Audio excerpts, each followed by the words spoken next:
Vamos orar ao Senhor. Senhor, nosso Deus e Pai, te damos graças por esse dia que passamos.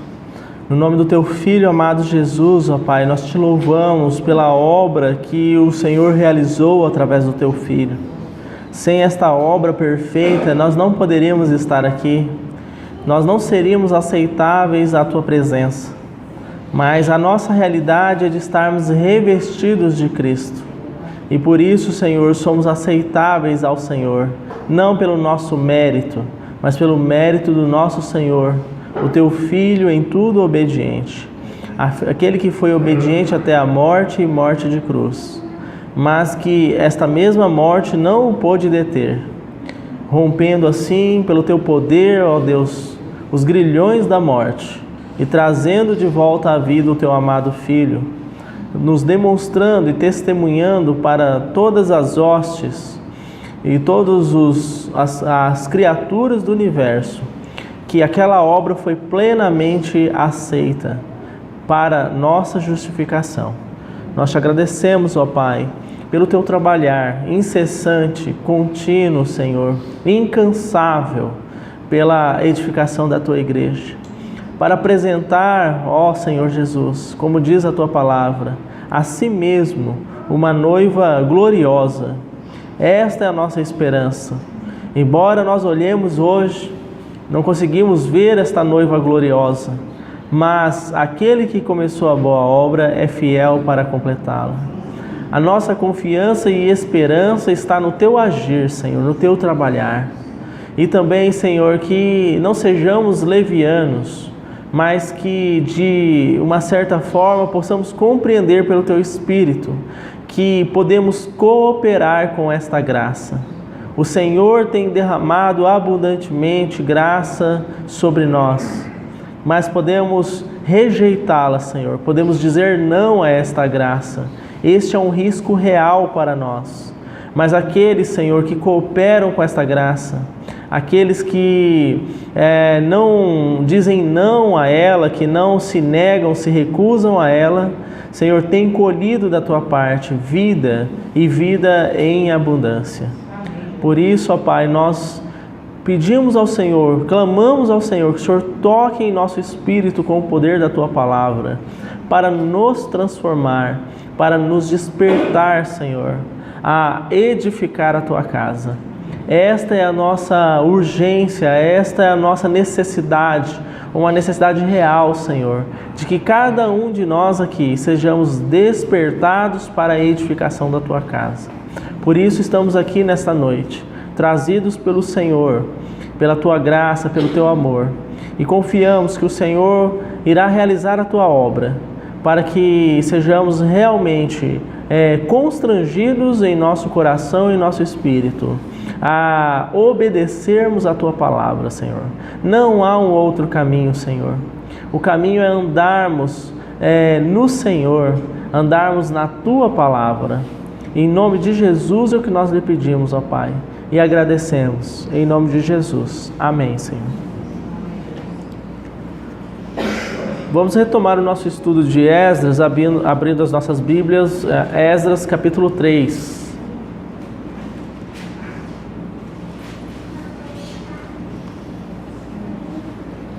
Nós paramos na última reunião no verso 3. Então vamos ler novamente do verso 1 ao verso 3. Esdras capítulo 3, a partir do verso 1. Em chegando o 7º mês, e estando os filhos de Israel já nas cidades, ajuntou-se o povo como um só homem em Jerusalém. Levantou-se Jesuá, filho de Josadaque, e seus irmãos sacerdotes, e Zorobabel, filho de Sealtiel, e seus irmãos, e edificaram o altar do Deus de Israel, para sobre ele oferecerem holocaustos, como está escrito na lei de Moisés, homem de Deus. Firmaram o altar sobre as suas bases, e ainda que estavam sob o terror dos povos de outras terras, ofereceram sobre ele holocaustos ao Senhor, de manhã e à tarde. Então, nós vemos aqui esse registro de que após os exilados retornarem a Jerusalém, eles então, digamos assim, se estabelecem, cada um em sua cidade, em sua casa, mas há uma santa convocação, para que eles então reunidos como um só homem, e nós falamos sobre a questão da unidade na última reunião, nesse contexto da edificação da casa de Deus, como ela é importante. A unidade se traduz na nossa vinculação com o nosso Senhor, o cabeça da igreja, mas também numa unidade orgânica com os membros do corpo. E assim deve ser na edificação. Ministérios aí que se denominam, ministérios independentes, isso é uma denominação que, com toda certeza, ela fere a palavra de Deus. Não existe ministério independente. Todos dependemos do cabeça e uns dos outros na edificação. Naquela analogia que Paulo faz lá em 1 Coríntios capítulo 12, isso fica muito claro, que o olho não pode desempenhar o serviço do ouvido, e a cabeça não pode dizer aos pés, não preciso de vós. Então, o Senhor assim estabeleceu, embora Ele seja em tudo suficiente, Ele poderia com toda certeza executar a sua obra sem a cooperação de nenhum ser humano. Essa obra com toda certeza seria bem sucedida, mas Ele quis desta maneira. Quis que houvessem cooperadores, aqueles que experimentaram o poder da obra da regeneração e testemunham e testemunharão até a sua volta acerca das boas novas do Evangelho. O Evangelho não pode ser pregado por anjos, porque anjo não sabe o que é pecado, e se ele não sabe o que é pecado, ele não sabe o que é arrependimento, ele não sabe a necessidade de salvação. O Evangelho só pode ser pregado, anunciado, testemunhado em realidade por homens, e aqui no contexto, obviamente, homens e mulheres que experimentaram os efeitos do verdadeiro arrependimento produzido pela palavra, produzido pelo Espírito, e uma transformação em vida também produzida pelo nosso Senhor. E assim eles estão habilitados ao testemunho verdadeiro. Então, vimos a questão da unidade, vimos a questão da edificação do altar. O altar é uma representação da centralidade da pessoa e obra de Cristo. Irmãos, há uma passagem em Colossenses que eu não quero me aprofundar nela, mas que nos ajuda a compreendermos a centralidade da pessoa e obra de Cristo. Acho que podemos fazer uma pequena leitura dela para nosso conhecimento.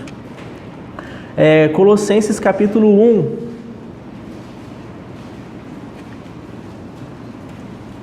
a partir do verso 13. São as chamadas passagens cristológicas, Nós encontramos aqui em Colossenses 1, em Filipenses capítulo 2 também nós encontramos. São passagens que falam de forma muito clara acerca de Cristo e da sua obra. Então, diz assim, Colossenses 1,13: Ele nos libertou do império das trevas e nos transportou para o reino do Filho do seu amor. Veja que pelo Espírito de Deus, o foco aqui inicial desta sessão é o agir de Deus. Não há aqui uma ação humana. O foco está no agir de Deus. Ele nos libertou, Ele nos transportou. A graça operando para a salvação. E não é o que nós estamos vendo em Esdras? Deus despertou o espírito do seu povo. Deus despertou o espírito do rei para que então decretasse que o povo retornasse à sua terra para edificar uma casa ao Senhor. Mas o texto prossegue aí, verso 14: no qual temos a redenção, a remissão dos pecados. Está vendo? Ele é quem nos liberta, Ele é que nos transporta de uma realidade, nos introduz em uma realidade. É nele que se opera a nossa redenção, a remissão dos pecados. O que é remissão? É o perdão dos pecados. É nele que nós temos, em Cristo Jesus. Você consegue perceber, irmãos, a centralidade nesses dois textos? O foco não está no homem, nem sequer no agir, na cooperação do homem. Está nele. O foco está nele. Veja o verso 15. Este quem? Cristo é a imagem do Deus invisível, o primogênito de toda a criação. Em outras palavras, Cristo é a expressão exata de Deus. Deus quis projetar uma imagem de si mesmo. Então, ele projetou essa imagem, o Filho veio ao mundo, né? Então, se você quer conhecer Deus, conheça o Filho e você vai conhecer Deus. Ele é a exata expressão do ser de Deus. Há uma passagem nos Evangelhos, se eu não me engano, no Evangelho de João, que isso é abordado, quando um dos discípulos diz assim: Senhor, mostra-nos o Pai. Olha só o que o discípulo diz. O Senhor vira para ele e fala: há tanto tempo vocês estão comigo e você me pede isso?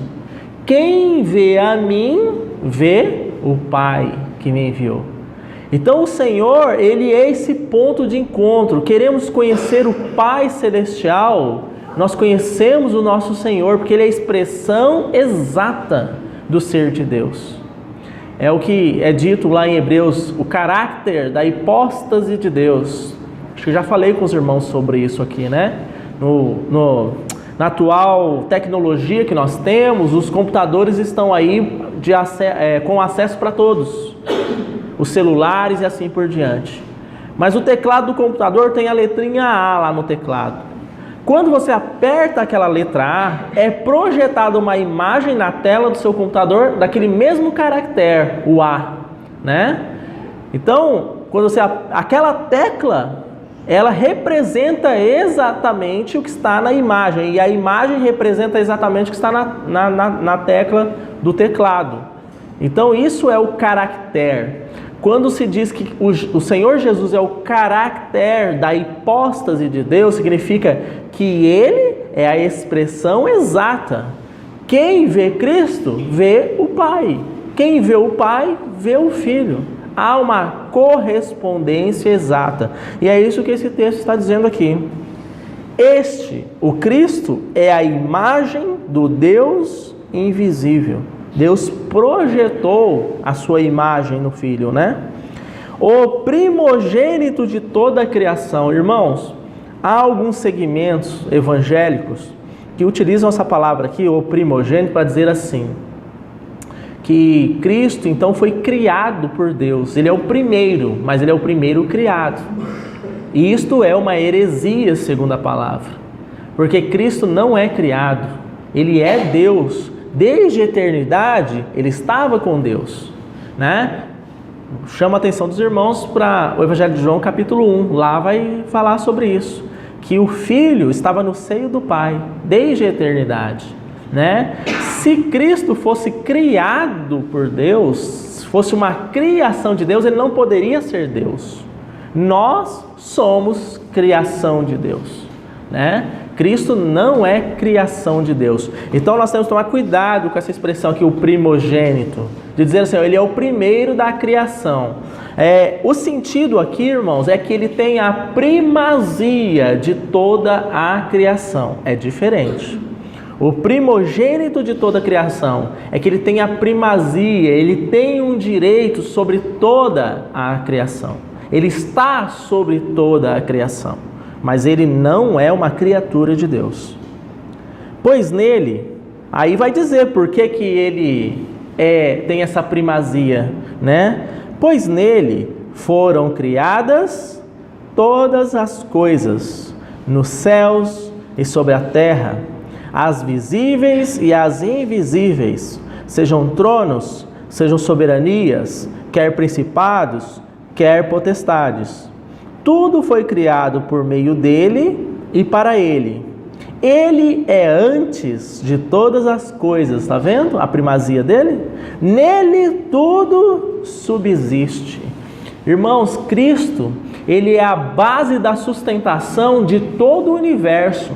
Esse universo se despedaçaria, todas as coisas que nós conhecemos se desfariam se Cristo não ocupasse o seu lugar de direito. Ele é a base, Ele é o fundamento de toda a criação, sejam coisas visíveis, sejam invisíveis. O nosso Senhor é essa base. Tanto é que nós estudamos no livro de Apocalipse, irmãos, e o que está acontecendo lá? A criação está sendo mexida, né? As taças são derramadas, à medida que as trombetas, que os selos são abertos, que as trombetas são tocadas, que as taças são derramadas, nós vemos fenômenos na natureza, na criação, que somente a base e o fundamento de toda a criação poderia fazer. O sol se tornando em trevas, né? As águas se tornando em sangue, né? Do mar, a água doce, né? Com absinto se tornou imprópria para beber, os homens que beberam morreram, e nós vamos vendo toda essa situação sendo mexida no universo. Somente quem é a base pode fazer isso. Você quer mexer com a estrutura desse prédio? Né? Mexa com a fundação dele e você vai mexer com toda a estrutura do prédio. Então talvez assim nós possamos compreender, quando nós falamos da centralidade da pessoa e obra de Cristo, não é somente concernente à obra da salvação, mas de todas as coisas. Deus revelou isso à sua igreja, irmãos. Está lá em Efésios capítulo 1, que Deus tinha um segredo no seu coração, mas que agora foi revelado, de fazer Cristo o centro de todas as coisas. E esse texto está traduzindo essa realidade para nós. Então, nós realmente temos que tomar cuidado, porque nas nossas vidas, na nossa experiência, tanto como igreja, como membros do corpo de Cristo, nós podemos estar tornando outras coisas o centro, vivendo como se outras coisas fossem o centro, e não esse Cristo que aqui está sendo descrito na sua própria palavra, né? Vamos avançar um pouco mais. Agora entra a relação dele com a igreja. Ele é a cabeça do corpo da igreja. Ele é o princípio, o primogênito de entre os mortos, para em todas as coisas ter a primazia, porque aprouve a Deus que nele residisse toda a plenitude, e que, havendo feito a paz pelo sangue da sua cruz, por meio dele reconciliasse consigo mesmo todas as coisas, quer sobre a terra, quer nos céus. E a vós outros também, que outrora éreis estranhos e inimigos do entendimento pelas vossas obras malignas, agora, porém, vos reconciliou no corpo da sua carne, mediante a sua morte, para apresentar-vos perante ele santos e inculpáveis e irrepreensíveis. Então os irmãos percebem a centralidade de Cristo. Não há espaço, irmãos, para Cristo e mais alguma coisa no propósito eterno de Deus. Não há espaço. É Cristo. Nós somos aqueles que contemplamos esta obra tremenda, perfeita, que só poderia ser realizada por Ele. E à medida que contemplamos essa obra, não há como não adorarmos o nosso Deus. Não há como não adorarmos o nosso Senhor. Eu vou voltar novamente para algumas citações de Apocalipse. Apocalipse capítulo 4, por exemplo, capítulo 5, quando há aquela figura de entronização do nosso Deus, a figura do Cordeiro, os anciãos, 24 anciãos, se prostram e lançam as suas coroas aos pés daquele trono, às bases daquele trono. Os 4 seres viventes adoram de dia e de noite, porque não há, irmãos, como isso não acontecer quando nós contemplamos a pessoa e obra de Cristo. Agora, quando as nossas vidas, elas, como posso dizer, elas se fecham em si mesmas, quando permitimos que problemas, circunstâncias das nossas vidas nos impeçam de contemplar o nosso Senhor, aí sim nós temos uma adoração cessada, ou ineficaz, ou defeituosa, porque nós estamos olhando para nós mesmos, os meus problemas, ninguém me ouve, ninguém liga para mim. Então nós centramos a nossa vida nos nossos umbigos. Você sabe o que significa egocentrismo? É uma pessoa que se acha o centro de tudo. A igreja tem que girar em torno dela, quando ela está com ela ou ele, né, está com problema, né? A família, estou com um problema na minha empresa, então todos os funcionários têm que girar em torno de mim, e as pessoas querem a atenção máxima de todos para aquilo que elas estão passando. São pessoas que se centram em si mesmas. E aí, se você é o centro, Cristo então está sendo negligenciado. Essa realidade aqui está sendo negligenciada. Não apenas nós podemos centrar em nós mesmos, mas também, irmãos, podemos tornar outras pessoas o centro. Nossas esposas, nossos filhos, maridos, trabalho. Como igreja, o irmão que está à frente, que prega, né, o pastor. Então podemos tornar essas pessoas o centro e não a pessoa de Cristo. E o Espírito está nos exortando que tenhamos cuidado com isso. Por isso, voltando a Esdras, nós vimos que faz parte da edificação da casa de Deus que a pessoa e obra de Cristo sejam o centro, a base, o fundamento desta edificação, né? Por isso que vimos aqui, edificaram o altar e firmaram o altar sobre as suas bases, ainda que estivessem sobre o terror dos povos de outras terras, ainda que os inimigos os cercassem, as adversidades os cercassem, eles firmaram o altar sobre as suas bases. Então vamos prosseguir daqui. Irmãos, bases do altar, vamos pensar nessa mesa aqui. O que é firmar uma mesa sobre as suas bases, sobre fundamentos, né? E no Novo Testamento nós encontramos 4 fundamentos que são essenciais para que haja uma adequada edificação da casa de Deus. Esses 4 fundamentos estão em Atos capítulo 2. Nós não precisamos ir lá, eu só vou fazer menção. A palavra de Deus diz lá em Atos capítulo 2 que aqueles convertidos, aquela multidão de crentes que foram então, tiveram seus corações perfurados pelo falar do Espírito através de Pedro, como eles viviam posteriormente isso? O que aconteceu posteriormente eles haverem se arrependido, crido, sido batizados em nome do Senhor? Lá é dito em Atos capítulo 2 que eles perseveravam na doutrina e comunhão dos apóstolos, no partir do pão e nas orações. Você está vendo as bases? Doutrina e comunhão, oração e partir do pão. Essas são bases que permitem que a igreja do Senhor, que é edificada obviamente nele, mas seja edificada de uma forma adequada. O que é a doutrina? Irmãos, nós já estudamos isso. Poderíamos falar sobre muitos aspectos. Doutrina é o ensino?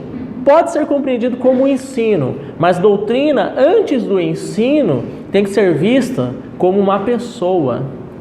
Pensemos assim, doutrina é a palavra de Deus. Quem é a palavra de Deus? João diz assim, o verbo, o logos de Deus, o palavra de Deus, quando se refere a Cristo Jesus, né? Então, falarmos de doutrina é falarmos da revelação de Cristo em nós. Isso que Paulo vai mencionar em Gálatas capítulo 1. Ele diz assim acerca da sua experiência: Aprove a Deus revelar Cristo em mim. Você percebe, irmãos, que Paulo não diz assim: aprove a Deus revelar Cristo para mim, me ensinar sobre Cristo, mas revelar Cristo em mim. Todos nós precisamos dessa revelação, a revelação do Senhor em nós, não somente para nós. Abra sua Bíblia rapidamente aí, no Evangelho de João, capítulo 4.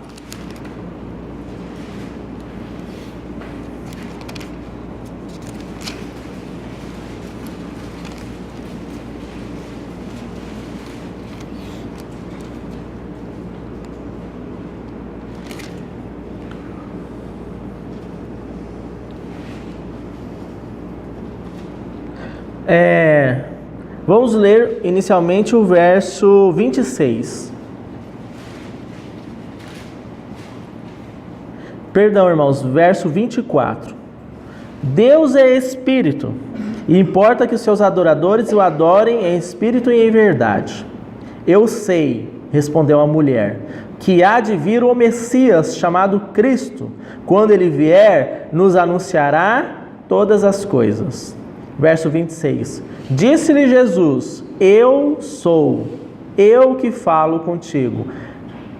Prestem atenção nessa expressão aqui, eu sou. Onde é que nós vemos essa expressão? No Antigo Testamento, quando Deus queria se anunciar, quando perguntavam, quando disserem que eu fui mandado, eu digo que eu estou falando em nome de quem? Aí o Senhor dizia sempre assim: o eu sou é que enviou. Então, você percebe essa identificação de que Cristo é Deus? Porque ele usa exatamente para essa mulher aqui a mesma expressão que foi utilizada no Antigo Testamento. O eu sou. E aqui ele fala o quê? Disse-lhe Jesus: eu o sou, eu que falo contigo. Né? Só que não para por aí. O que eu quero chamar a atenção dos irmãos nesta passagem, então, que o Senhor se anuncia como Cristo, como Messias, como a fonte da água da vida, que quem bebesse dele jamais tornaria a ter sede. Ele se revela a esta mulher samaritana. Esta mulher samaritana vai até a sua aldeia e conta para as pessoas o que o Senhor falou para ela. Agora veja o verso 39. Muitos samaritanos daquela cidade creram nele em virtude do testemunho da mulher que anunciara: ele me disse tudo quanto tenho feito. Vindo, pois, os samaritanos ter com Jesus, pediam-lhe que permanecesse com eles, e ficou ali 2 dias.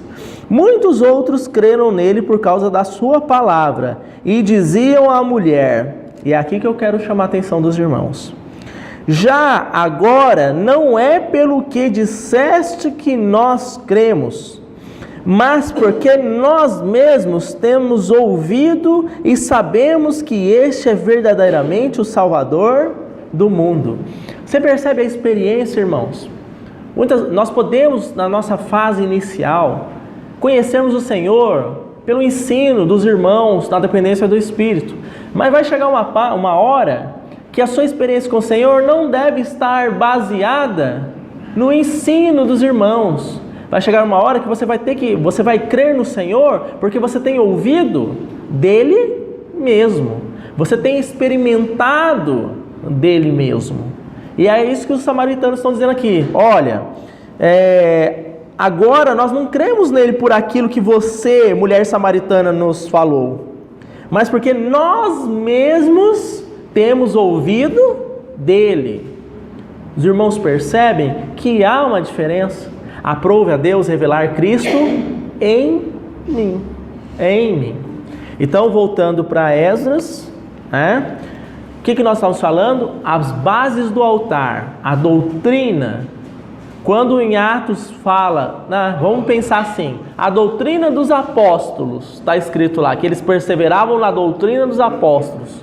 Alguns capítulos para frente vai dizer o que os apóstolos ensinavam. Dizia assim, que eles não cessavam de pregar Cristo, anunciar Cristo. Você está vendo? Eles não anunciavam um ensinamento, eles anunciavam uma pessoa. Por que você acha que surgiu o nome cristão? Foi ainda no tempo do Império Romano. Esse nome inicialmente foi dado aos cristãos de uma forma assim de brincadeira, né? Lá vão os cristãozinhos, né? Mas por quê? Porque as pessoas do mundo olhavam para a igreja e viam o Senhor, e viam Cristo. Aí chamavam eles de cristãozinhos, os pequenos cristos, não é?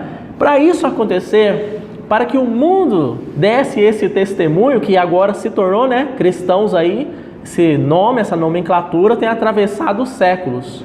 Mas você percebeu da forma com que começou? Porque Cristo era revelado em pessoas que de tal forma se pareciam com Ele, que acabaram recebendo o mesmo nome que o nome dele. Entendeu?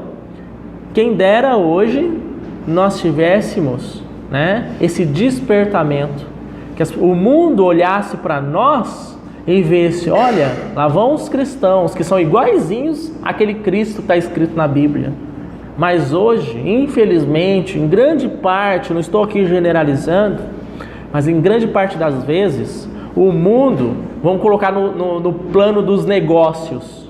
Aí cristão, não vou nem vender fiado, não paga, né? Crente não paga. Crente é desse jeito, crente é daquele jeito, né? Por quê? Porque aquilo que o Senhor Deus disse a Davi: por causa do seu pecado, você tem dado a oportunidade de que os meus inimigos blasfemem do meu nome. Então, infelizmente, grande parte das situações que estão acontecendo hoje, que o mundo blasfema do Senhor, que o mundo faz piada com as coisas do Senhor, é por quê?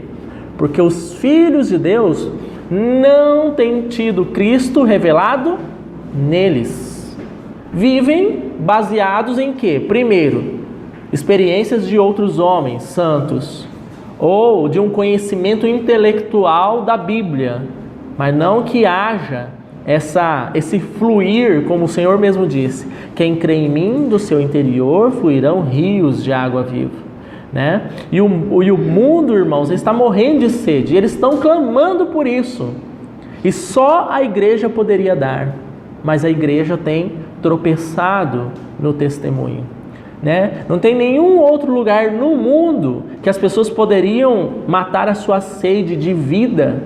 Então por isso elas vão para o quê? Vão se enterrando cada vez mais na bebida, nas drogas, na prostituição, porque eles estão desesperados, eles tentam encontrar vida em todas essas coisas, mas eles nunca vão encontrar.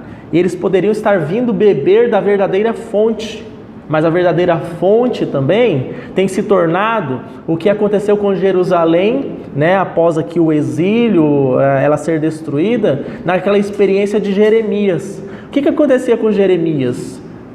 Salvo engano, Jeremias, eles colocavam ele dentro de uma cisterna rota. Acho que era com Jeremias, se eu não me engano. O que é uma cisterna rota? Era uma cisterna que não tinha água, estava seca. Jeremias era colocado lá embaixo, lá, né? A igreja hoje tem sido essa cisterna rota. Ela não tem fluído vida dela. Tem fluído muita coisa, né? Que a gente vê por aí. Muita bagunça, muito barulho, mas de vida mesmo, muito pouco mesmo, né? Então, doutrina, já vimos do que se trata. O que mais que eles perseveravam? Na comunhão. Lembra-se quando eu falei da unidade? Então não vou aqui me alongar. Há uma só, o povo em Jerusalém, quando eles se reuniram lá para restabelecer as bases do altar, eles se reuniram como um só homem, unidade. E comunhão, irmãos, a nossa comunhão é na unidade, com Cristo e com os irmãos. Não pense que comunhão é reunião de igreja. Comunhão não é estar no mesmo espaço físico.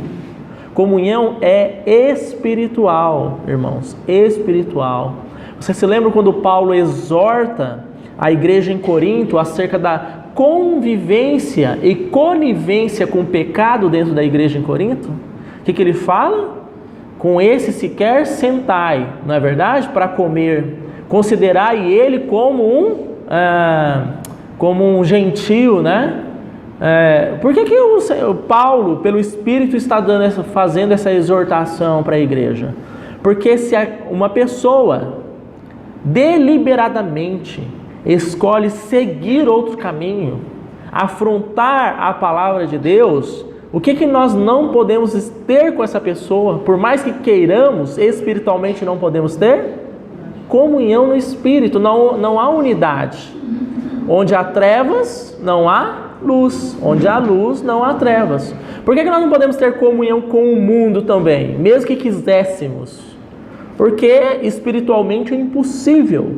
Não pode haver comunhão entre luz e trevas, a palavra diz. E vós sois filhos da luz. Entenderam? E só retornando aqui, 1 Coríntios capítulo 5 que eu estou citando, lá Paulo chega a dizer, em palavras muito duras, com respeito àquela pessoa que estava mantendo um relacionamento com a mulher do seu pai, que Paulo se preocupa com uma coisa, diz assim: eu, juntamente, olha a comunhão espiritual, juntamente com vós, em um só espírito, já o sentenciei, para que ele seja então fustigado, seja entregue a Satanás, para que pelo menos o seu espírito seja salvo. Você vê a preocupação do Espírito de Deus e de Paulo? Não é com a situação por aquilo que aquela pessoa deveria passar, mas que ao final ele então se arrependesse e fosse reintroduzido na comunhão, tá? Então é algo espiritual antes de ser algo físico, tá, irmãos? Nós temos ainda oração. Irmão, o que você acha que é oração? Primeiro, a gente tem a mania de dizer assim: vou fazer uma oração. Nós não fazemos, porque essa palavra fazer significa o quê? De fazer, né? Eu vou construir algo, não é verdade? Nós não fazemos oração. Oração é o resultado, inclusive, da comunhão. Sabe por quê? Porque Paulo, pelo Espírito de Deus, diz em Efésios: orai todo o tempo no Espírito. Você percebe isso? Que a nossa comunhão com o Senhor no Espírito nos permite ter uma vida de oração com o nosso Senhor, né? Então você não faz oração. Oração não é algo que é feito. Oração é digamos assim, um estilo, um modo de vida. Pense sobre isso na experiência do próprio Senhor Jesus. As passagens dos evangelhos nos mostram que muitas vezes ele se retirava para orar. E tem muito cristão achando que não precisa ter uma vida de oração. Se o próprio Senhor Jesus tinha vida de oração, que dirá nós, na verdade? Conhecendo a mente, o coração, a vontade do Senhor, lançando sobre Ele as nossas ansiedades, as nossas aflições, né? Para que não andemos inquietos. Olha, percebam, irmãos, que oração, que vida de comunhão, o que ela traz para nós? Uma vida de mansidão. Paulo vai falar sobre isso em Filipenses, capítulo 4. Não andeis inquietos, lançai sobre Ele a vossa ansiedade. Ele tem cuidado de vós. Então, quando estamos muito inquietos, significa o quê? Que algo nesse processo de vida de oração, de comunhão, está com problema. Uma pessoa inquieta é uma pessoa que não confia na soberania do Senhor, que não está descansada nessa soberania. É verdade, irmãos? Para a gente ficar parado aqui 1 hora ouvindo alguém falar, a gente já começa a chacoalhar a perna, já começa a ficar ansioso, já começa, né, a nossa mente começa a acelerar a 1000 por hora, não é verdade? Quando a gente vai orar, né, quando a gente vai separar tempo de oração com o Senhor, não acontece isso nas nossas casas também? Você senta, Senhor. Quando você fala Senhor, começa a vir, mas eu paguei aquela conta, mas amanhã eu tenho que fazer o quê? O menino já fez o trabalho da escola, aí depois de 15 minutos, obrigado, Senhor, amém. Né? Ficou um buraco no meio, Senhor e obrigado, Senhor, por tudo que o Senhor tem feito. Aí a gente pega um atalho, né, para acalmar, aplacar a nossa consciência religiosa. Não é assim, irmãos? Porque a sociedade, o mundo hoje é um mundo acelerado, que produz ansiedade, inquietação. E isso tem sido uma arma na mão do diabo, para evitar que os filhos de Deus tenham uma vida de oração, de confiar no Senhor, de entregar, de lançar para Ele. Nós somos muito ativos, a gente quer resolver, sem querer ser machista, tá? Não é isso. Mas vocês já repararam que as mulheres também são mais aceleradas que os homens? Reconhecemos também nós homens que às vezes a gente é calmo até demais, não é verdade, irmãs? Mas as irmãs, elas andam de um lado para o outro, vai daqui, vai dali, não sossegam enquanto elas não têm uma solução para o problema. E isso precisa ser tratado, seja os irmãos, seja as irmãs. Uns passivos demais e outros ativos demais. O que é que dá esse meio termo, esse equilíbrio? A vida com o Senhor. Irmãos, a gente acha que é exagero, né? Mas Paulo, quando ele recebeu a comissão, Deus disse assim para Paulo: este é para mim um instrumento escolhido para levar a minha palavra. Sabe, depois de quantos anos Paulo começou a desenvolver o seu ministério, então evangelístico? Algo em torno de 12 anos depois, irmãos. Isso não entra na nossa cabeça. Como se Deus chamou, ele ficou 12 anos sendo preparado pelo Senhor, até que veio aquela voz, né? Capítulo 13 de Atos: separai agora para mim, Barnabé e Paulo, ou Saulo, para a obra que os tenho chamado. Nesses 12 anos, o Senhor foi trabalhando o coração de Paulo, revelando Cristo nele, né? Eu tenho chamado ele, há um chamamento para Paulo e para cada um de nós aqui. Mas se fôssemos nós no lugar de Paulo, a gente esperava no máximo um dia, né? Oh, não, Deus me chamou, Ananias falou isso para mim, então eu vou, né? Vou na raça e na coragem. Você vê essas expressões, tá, irmãos? Hoje em dia na pregação, né, dos irmãos. Eu fui no peito, na raça e na coragem. E tal, eu fui, eu fiz. Você percebe que quando o homem vai, ele faz, ele apronta, ele é aquele... O que acontece? Basta uma chacoalhada, não sobra nada, não é verdade? E nós sabemos por experiência própria como é isso. Estar fundamentado, alicerçado em um homem. Nós sabemos por experiência própria como é isso, na verdade? Então, doutrina, oração, comunhão e partir do pão. Irmãos, nos traz espanto vermos irmãos que não participam da mesa do Senhor, como se isso fosse algo absolutamente normal e natural, porque esse partir do pão é relacionado à ceia do Senhor, né? Eles perseveravam no partir do pão. E as pessoas tem pessoas que reúnem no nosso meio há vários anos que não participam da mesa do Senhor. Isso é, irmãos, um verdadeiro ato de rebeldia à palavra de Deus. Como pretende essa pessoa ser vaso útil na edificação da casa de Deus, se ela não participa, não persevera no partir do pão? Não pense que o partir do pão é uma formalidade, um simbolismo, porque ele não é nada disso. Ele é algo espiritual e muito real no meio do corpo de Cristo. Se não fosse assim, os irmãos em Corinto não estavam sofrendo na própria carne por transgredirem a palavra do Senhor acerca da sua ceia. Vocês certamente conhecem esse texto que está lá em 1 Coríntios, né? Que Paulo fala assim, que ele estava reprovando os irmãos, porque na mesa do Senhor, no partir do pão, uns chegavam primeiro, comiam tudo, não deixavam para os outros.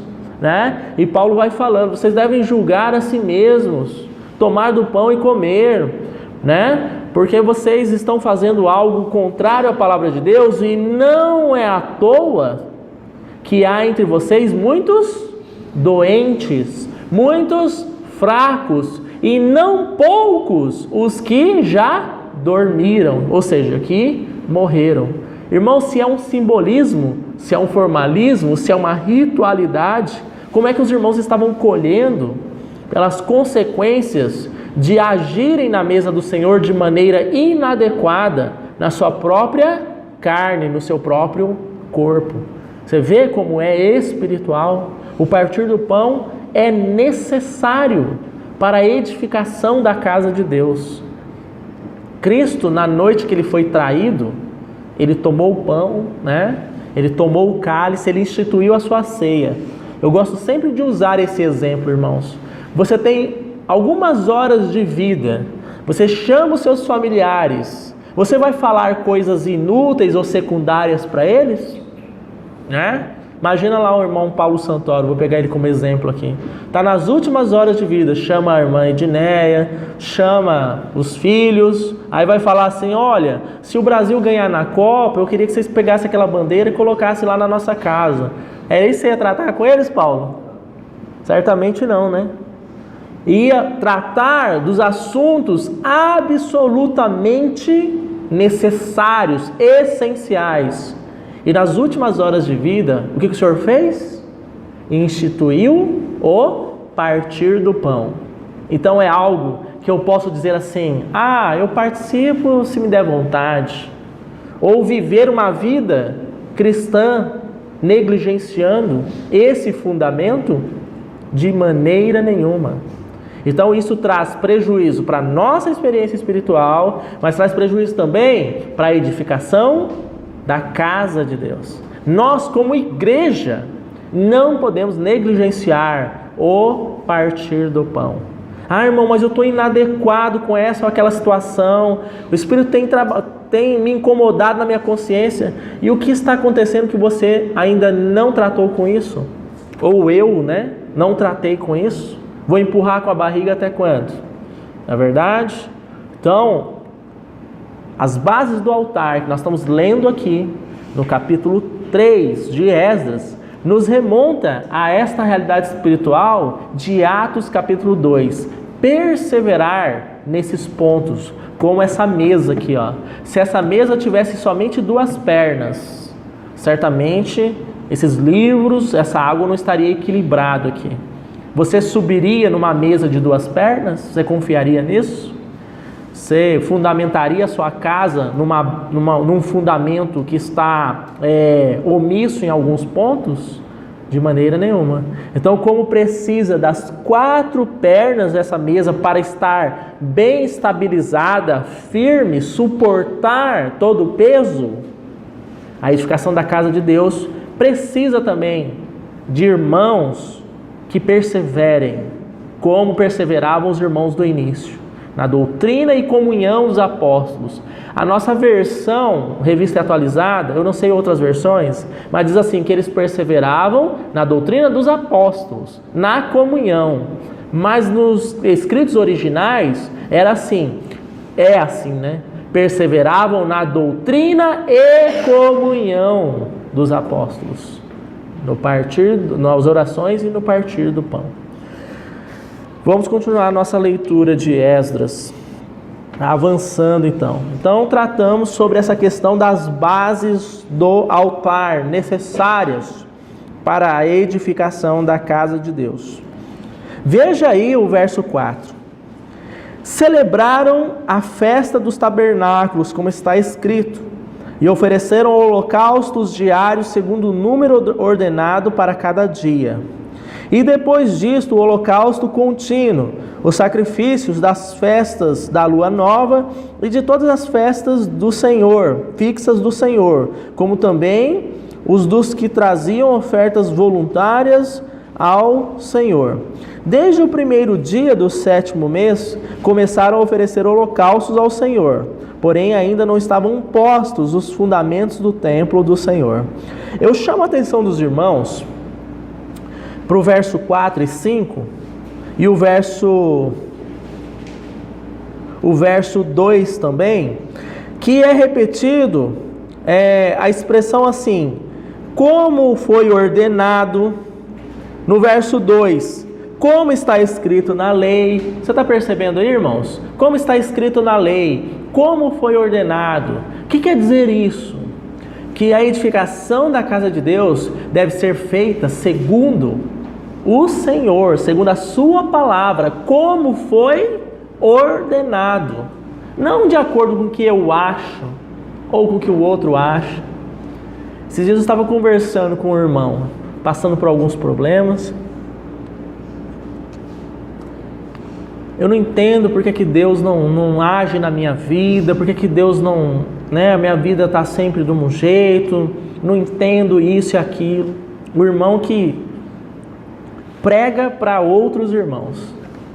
E aí eu perguntei a ele, como tem sido a sua vida de comunhão com a palavra? Às vezes eu leio a Bíblia, leio mais assim quando eu estou passando por problema, aí eu leio mais, mas não leio assim, não tenho o hábito de ler. Você percebe isso, irmãos? Alguém ensinando outras pessoas que não tem uma vida de comunhão com a palavra de Deus. E essa pessoa não é uma exceção, infelizmente, hoje.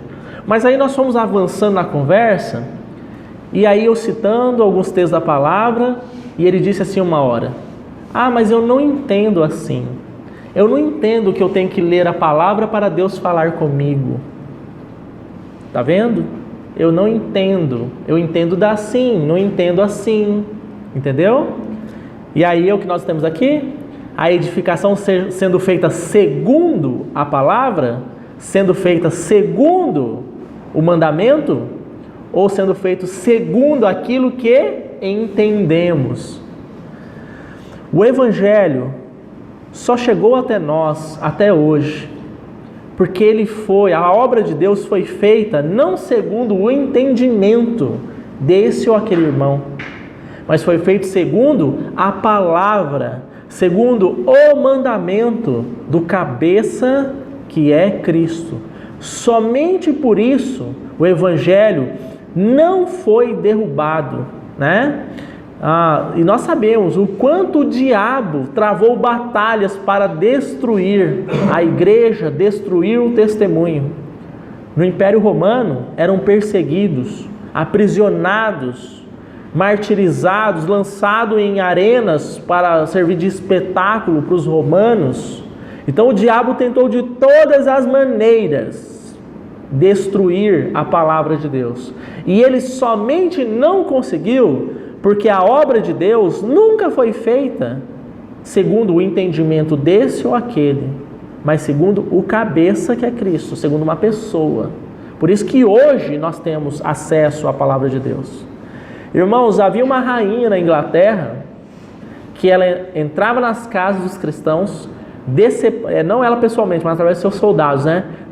E se ela localizasse uma Bíblia, um exemplar da palavra, ela decepava a cabeça dos irmãos. O sangue que escorria do corpo desses irmãos, ela enchia um balde, mandava encher um balde e mergulhava as Bíblias deles naquele balde cheio de sangue.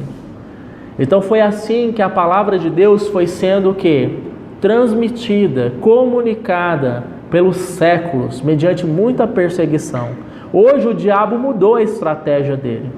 Como ele não consegue destruir a obra de Deus, a palavra de Deus, o que ele tem feito hoje?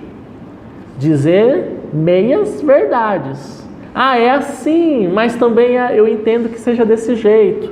E o tal do entendo vai entrando na obra de Deus. E aqui o que nós estamos vendo em Esdras, eles sacrificavam segundo o mandamento, segundo o ordenado, segundo a palavra de Deus. Era assim que a obra do Senhor, é assim que a obra do Senhor deve ser feita. Eu vou parar por aqui, vejo que nós já chegamos ao nosso horário. Na próxima reunião nós vamos estudar sobre essas questões aqui das festas fixas, né? Vamos só lembrar as festas fixas, Na primavera, nós tínhamos a Páscoa, né? A primeira festa, a Páscoa, depois os pães asmos, depois as primícias. No verão, nós tínhamos o Pentecostes. No outono, nós tínhamos as festas das trombetas, expiação e tabernáculo. Então, estas eram as festas fixas durante o ano, não é verdade? E nós vamos ver a realidade dessas festas no Novo Testamento e vermos como essa realidade é importante no processo de edificação da casa de Deus. Por isso que o Espírito de Deus registrou que eles celebravam as festas fixas aqui. E aí nós vamos ver o porquê, o motivo disso na próxima reunião, se o Senhor permitir. Amém? Vamos orar ao Senhor. Na oração aí, a gente colocar o Bruno Antônio, que está fazendo aniversário hoje, né? Como ela não pôde vir na reunião, ela gritou, e que a gente estivesse orando por ela. E também a nossa irmã, você estava falando no começo da reunião, a irmã Elza, a irmã Elvira também. E amanhã a irmã Nilde também, colocar em oração a Amanda, filha do Geraldo, e também orar pela irmã Nilde, que amanhã ela vai fazer uma visita lá para a Amanda, que está com os problemas, tá? Amém. Então vamos orar ao Senhor, irmãos. Senhor, obrigado pela Tua palavra. Obrigado por termos revelado em nós a pessoa e obra de Cristo. De abrirmos as nossas Bíblias e vermos a centralidade da Tua pessoa, ó Senhor, da Tua obra. O Senhor é o fundamento, a fundação de todo o universo. E tudo foi criado por meio do Senhor, para o Senhor. Senhor, obrigado, porque o Senhor é a base, a sustentação de todas as coisas. E o universo somente não ruiu com toda a criação, porque o Senhor é este firme fundamento. E o Senhor também é o cabeça da igreja. Senhor, que privilégio nosso, sermos igreja do Senhor. Estarmos ligados organicamente ao cabeça que é o Senhor em vida e termos comunhão com o Senhor. Senhor, nos capacita a perseverarmos nos fundamentos, Senhor, a doutrina, a comunhão, o partir do pão, as orações. Reconhecemos que temos sido falhos nesses aspectos e por isso, Senhor, temos fracassado muitas vezes na edificação da Tua casa. Senhor, pedimos o Teu perdão e rogamos ao Senhor que o Senhor nos dê o verdadeiro arrependimento por andarmos por caminhos que não glorificam o Teu nome e tentarmos edificar a Tua casa por nós mesmos, Senhor. Senhor, isso tem servido de mau testemunho perante as hostes e as potestades. Senhor, desperta-nos para que possamos, Senhor, edificar segundo o Teu Espírito, segundo a Tua mente, o Teu coração, ó Pai. Para isso que tenhamos prazer na comunhão com o Senhor, em perseverar em oração, na comunhão, Senhor, por Tua graça. Senhor, desperta-nos para essas questões.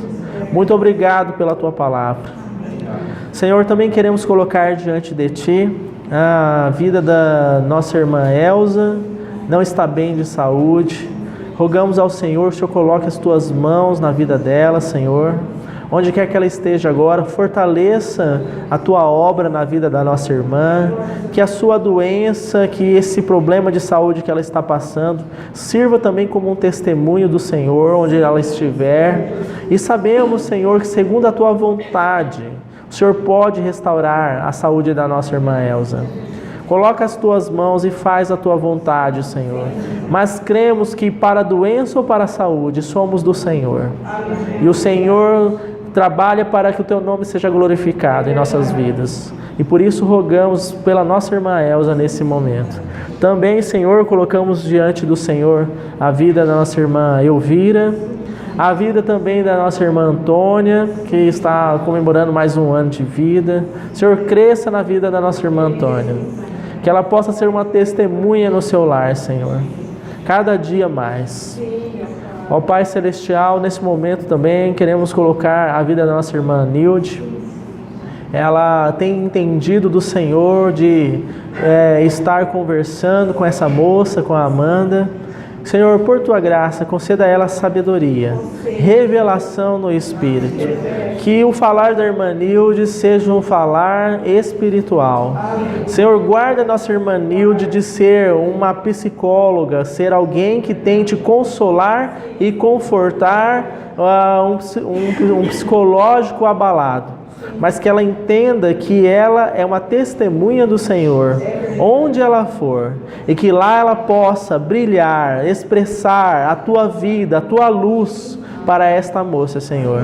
Fala através da Tua filha, que ela seja um instrumento do Senhor nesta conversa, Senhor. É o que nós lhe pedimos, ó Pai, em nome do Teu Filho amado Jesus. Amém, Senhor.